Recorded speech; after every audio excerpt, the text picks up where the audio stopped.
News 13's Melissa Crabtree talks with the leading Orlando defense attorney for a unique insight into the upcoming court battle.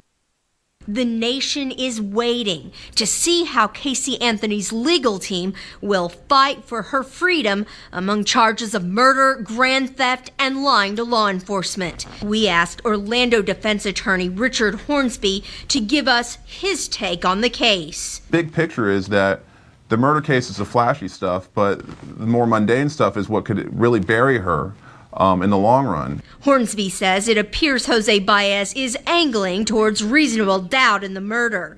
He says in a criminal trial, there's generally one of two things you can argue: actual innocence, which essentially says, I didn't do it, but that would require her to testify. And I cannot conceive of her possibly testifying, and so I think it's highly unlikely that he's going to be arguing actual innocence. Or Baez can argue Kaylee Anthony may still be alive.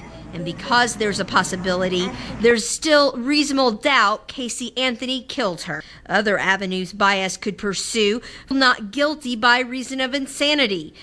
But Hornsby says the problem with that approach is it requires her to admit to the killing. It seems that all the evidence they have suggests a premeditation, which pretty much negates a not guilty by reason of insanity. And I think it's unlikely that any doctor would find her to have been not guilty or been insane at the time that the death occurred.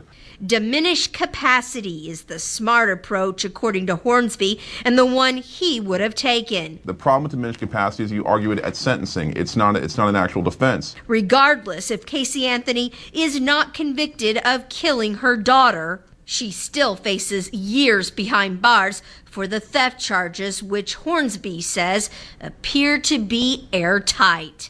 In Orange County, Melissa Crabtree, News 13.